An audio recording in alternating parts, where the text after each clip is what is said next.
Hello everyone, this is আমি Nuruddin Islam and welcome back to tech Bangla academy pro. কেমন আছেন আপনারা সকলে? আশা করি আপনারা যে যেখানে আছেন অনেক অনেক ভালো আছেন। বন্ধুরা, আমরা সাধারণত বাটন ফোনের কথা শোনা মাত্রই নোকিয়ার কথা স্মরণ করি, কারণ নোকিয়া নামটি হচ্ছে আমাদের মাঝে অনেক জনপ্রিয় এবং পুরনো একটি নাম। আজ থেকে কিছু বছর আগে কিন্তু নোকিয়া আমাদের দেশে তাদের বাটন ফোন দিয়ে অনেক জনপ্রিয় ছিল, আর নোকিয়া তাদের সেই জনপ্রিয়তাকে ধরে রাখতে তাদের লো বাজেট সেগমেন্টে আরো একটি দুর্দান্ত বাটন ফোন লঞ্চ করতে যাচ্ছে, আর সেটি হচ্ছে নোকিয়া 2780 ফ্লিপ স্মার্টফোনটি। প্রথমত যদি ফোনটির হাইলাইটেড বিষয় নিয়ে কথা বলি, তাহলে এই ফোনটিতে ব্যবহার করেছে কোয়ালকম স্ন্যাপড্রাগনের চিপসেট এবং টিএফটি এলসিডি প্যানেলের একটি ডিসপ্লে, আরো থাকছে 4 GB র্যাম এবং 512 MB ইন্টারনাল স্টোরেজ। তো আজকের ভিডিওতে আপনাদেরকে জানাবো এই ফোনটির ফুল স্পেসিফিকেশন এন্ড সেই সাথে জানাবো ফোনটির প্রাইস এবং এর লঞ্চিং ডেট নিয়ে। আর ভিডিওটি কন্টিনিউ করলে আপনারা আরো জানতে পারবেন বাজেট রেঞ্জে ফোনটিকে আমাদের জন্য ভ্যালু ফর মানি প্রোভাইড করছে নাকি এই বাজেটে মার্কেটে আরো কোনো সেরা স্মার্টফোন বর্তমানে আছে। এই সকল প্রশ্নগুলোর উত্তর থাকবে আজকের এই ভিডিওতে, সুতরাং আমি আশা করব আপনারা ভিডিওটি স্কিপ না করে পুরো ভিডিওটি মনোযোগ সহকারে দেখবেন।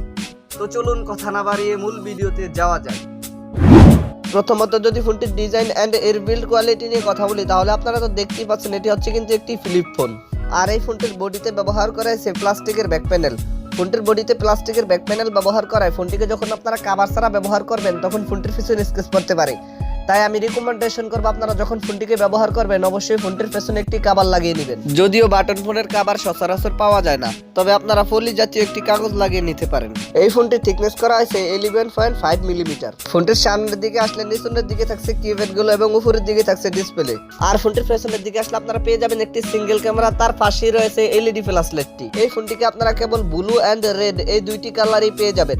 লো বাজেট সেগমেন্টে এই ফোনটির ডিজাইন কিন্তু একদম অসাধারণ লেভেলের করা হয়েছে। তো ফোনটির ডিজাইন নিয়ে বলতে গেলে পার্সোনালি এই ফোনটির ডিজাইন আমার কাছে অনেক ভালো লেগেছে। আপনাদের কাছে ফোনটির ডিজাইন কেমন লেগেছে কমেন্ট করে অবশ্যই জানাবেন। দেন সেকেন্ডলি যদি ফোনটির ডিসপ্লে নিয়ে কথা বলি, তাহলে এই ফোনটিতে ব্যবহার করেছে 2.7 ইঞ্চির একটি টিএফটি এলসিডি প্যানেলের ডিসপ্লে। এই ডিসপ্লেটিতে ব্যবহার করেছে 240x320 পিক্সেলস রেজুলেশন, আর ডিসপ্লেটিতে একই সাথে থাকছে 148 পিপিআই ডেনসিটি। কিন্তু এইরকম বাজেট সেগমেন্টের একটি ফোনে অন্তত পক্ষে এইচডি প্লাস রেজুলেশন ব্যবহার করা অতীব জরুরি ছিল। ফোনটির ডিসপ্লেতে অনেকটা কম লেভেলের রেজুলেশন ব্যবহার করা হলো ফোনটির ডিসপ্লের কোয়ালিটি কিন্তু ছিল মাস্ট বেটার। সবশেষে বলতে হয় এটি কিন্তু একটি বাটন ফোন, তাই আমাদের ফোনটির ডিসপ্লে থেকে এইরকম বাজার সেগমেন্টে এর চেয়েও বেশি কিছু আশা করা উচিত নয়। ফোনটির ডিসপ্লে নিয়ে আমার আর কোনো কথা বলার নেই। আপনাদের যদি ফোনটির ডিসপ্লে নিয়ে কোনো কথা বলার অথবা জানার থাকে তাহলে কমেন্ট বক্সে লিখতে পারেন। ফোনটির পারফরমেন্স নিয়ে কথা বলতে গেলে এই ফোনটিতে ব্যবহার করা হয়েছে কোয়ালকম স্ন্যাপড্রাগন 215, যেটি একটি 28 ন্যানোমিটারের চিপসেট, আর জিপিইউ হিসেবে এটিতে থাকছে অ্যাড্রেনো 308। অপারেটিং হিসেবে এই ফোনটিতে ব্যবহার করা হয়েছে KOS 3.1, আর প্রসেসরটি হচ্ছে একটি কোয়াড কোর প্রসেসর, যার সর্বোচ্চ ক্লক স্পিড থাকছে 1.3 GHz। ফোনটিতে 4GB র্যাম এবং একই সাথে 512 MB ইন্টারনাল স্টোরেজ ব্যবহার করা হয়েছে। এই ফোনটিতে আপনারা দুইটি সিম কার্ডের পাশাপাশি একটি ডেডিকেটেড মাইক্রোএসডি স্লট ইজিলি ব্যবহার করতে পারবেন। ফোনটির ক্যামেরা সেকশন নিয়ে কথা বলতে গেলে এই ফোনটির রিয়ার প্যানেলে আসলে আপনারা একটি ক্যামেরা বাম্পার মধ্যে পেয়ে যাবেন সিঙ্গেল ক্যামেরা সেটআপ, যার পাশেই থাকছে এলইডি ফ্ল্যাশ লাইটটি। তবে ফোনটির রিয়ার ক্যামেরা সেকশন দিয়ে কত রেজুলেশনে ভিডিও শুট করা যাবে তা কিন্তু আমরা এখনো জানতে পারিনি। আপনারা সকলেই জানেন বাটন ফোনের ক্যামেরা কতটাই উন্নত হতে পারে, তবে এই ফোনটিতে যদি এইচডি প্লাস রেজুলেশনে ভিডিও শুট করার অপশনটি দেওয়া হয় তাহলে কিন্তু অনেক বেটার হবে। আর ফোনটির সেলফিতে আসলে কিন্তু আপনারা কোনো ধরনের লেন্স দেখতে পাবেন না, তবে এই ফোনটির সেলফিতেও যদি কোনো ধরনের লেন্স ব্যবহার করা হতো তাহলে বিষয়টি কিন্তু অনেক জোশ হতো।